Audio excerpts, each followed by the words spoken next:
Hello viewers, welcome to முக்குக்கு மனம் நாக்கு குருசி channel. நம்ம இன்றைக்கி முருங்கைக்கீரை வறுவல் தாங்க பார்க்க போகிறோம். இது சாதத்துக்கு போட்டு சாப்பிடும்போது ரொம்பவும் பிரமாதமாக இருக்குங்க. பாருங்கள், முருங்கைக்கீரை சாப்பிட்றவங்களா இருந்தால் உங்களுக்கு ரொம்பவும் வயலில் தண்ணி வருங்க. அவ்வளோ சுவையாக இருக்கும். இது பாட்டி செய்கிற விதத்தில் நான் செஞ்சு காட்ட போகிறேங்க. எங்கள் பாட்டி எங்களுக்கு இது மாதிரி தாங்க செஞ்சு கொடுத்துட்ருப்பாங்க. ரொம்பவும் பிடிச்சி சாப்பிடுவோம். இது இன்றைக்கி வந்துட்டு எங்கள் வீட்டுக்காரருக்கு நான் உருண்டை பண்ணி கொடுக்குறேங்க. அவருக்கு ரொம்ப பிடிக்கும் முருங்கைக்கீரை.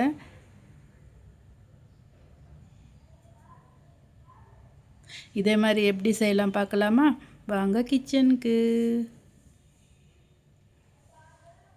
முதல்ல ஸ்டவ் ஆன் பண்ணிக்கிட்டு ஒரு கடாயை வச்சுக்கிட்டேங்க. அதில் கொஞ்சமாக உப்பு போட்டுக்கலாம். இதில் தண்ணி விட்டுக்கலாங்க. ஒரு அரை கிளாஸ் அளவுக்கு தண்ணி விட்டுக்கலாம். ஒரு 1/2 ஸ்பூன் உப்பு போட்டிருக்கேன். அரை கிளாஸ் அளவுக்கு தண்ணி விட்டுக்கலாம். இதில் ஒரு 2 ஸ்பூன் அளவுக்கு எண்ணெய் விட்டுக்கலாங்க. ஒரு 5-6 பூண்டு பல் எடுத்து இது மாதிரி தட்டி வச்சுருக்கேன். இதுக்கு வந்துட்டு தோலோடு தாங்க சேர்ப்பாங்க பாட்டி அவங்க. அதனால் நான் தோலோடையே சேர்த்துருக்கேன். இது மாதிரி இடித்து எடுத்துக்கலாம்.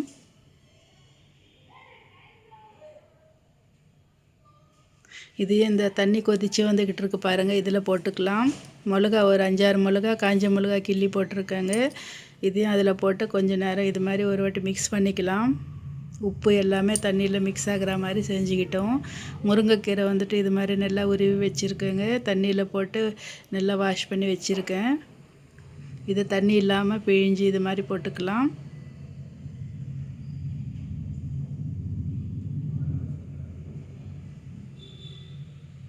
தண்ணி ரொம்ப விடக்கூடாதுங்க. லிமிட்டாக இருந்தால் போதும். நம்ம விட்டு இருக்கிற தண்ணி போகிறோங்க. அதுக்கு வந்துட்டு இந்த முருங்கைக்கீரையை நல்லா பிழிஞ்சு எடுத்து தான் போடணும்.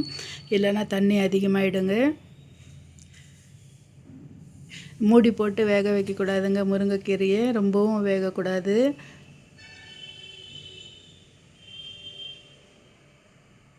நல்லா ஹை ஃப்ளேம் வச்சுட்டு நல்லா இது மாதிரி வறுத்துக்கணும்.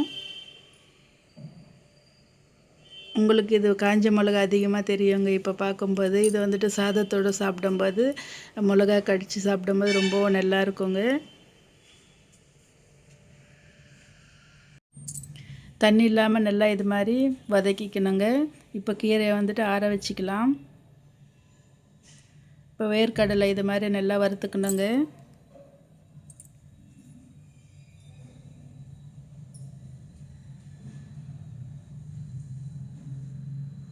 இப்போ மிக்ஸி ஜாரில் போட்டு அரைச்சி எடுத்துக்கலாம். கீரையும் நல்லா ஆறி இருக்குங்க. இந்த வேர்க்கடலை பவுடரை போட்டுக்கலாம். இது ஆற வைக்கிறதுக்கு முன்னாடியே போட்டுக்கிட்டோம்னா நம்மளுக்கு அது நல்லா வராதுங்க. அது நல்லா எண்ணெய் விடும் இல்லையா வேர்க்கடலையில். அதனால் கொஞ்சம் ஆற வச்சு போட்டுக்கிட்டோம்னா நல்லா இது மாதிரி நல்லா இருக்குங்க.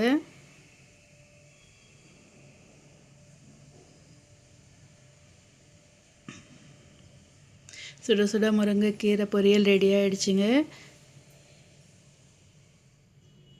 இந்த சர்விங் பிளேட்டில் போட்டுக்கலாம்.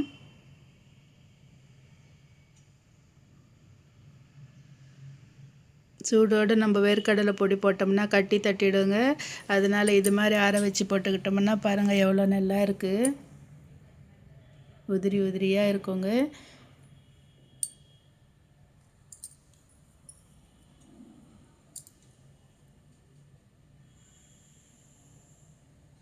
ரொம்பவும் சுவையான வேர்க்கடலையை போட்டு முருங்கைக்கீரை பொரியல் ரெடி ஆகிடுச்சிங்க. இதை வந்துட்டு நான் இன்றைக்கி சாதத்தோடு சாப்பிட போகிறேன்.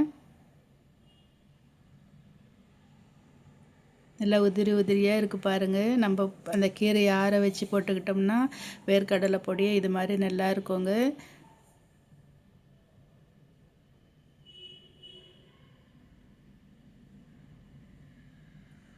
இதை வந்துட்டு நான் இன்றைக்கி சாதத்தோடு சாப்பிட்றேங்க. ரொம்பவும் சுவையாக இருந்துச்சு. நீங்களும் இதே மாதிரி செஞ்சு சாப்பிடுங்க. ப்ளீஸ் நம்ம சேனல் சப்ஸ்கிரைப் பண்ணலைன்னா சப்ஸ்கிரைப் பண்ணிக்கோங்க, லைக் பண்ணுங்கள். இந்த வீடியோ உங்களுக்கு பிடிச்சிருந்ததுன்னா உங்கள் ஃப்ரெண்ட்ஸுக்கும் ஷேர் பண்ணுங்கள். ஓகே வீவர்ஸ், நானும் இந்த முருங்கைக்கீரை சாதத்தோடு சாப்பிட்டுட்டு என்ஜாய் பண்ணுறேன். நீங்களும் இதே மாதிரி செஞ்சு சாப்பிடுங்க. ஓகே, பாய்.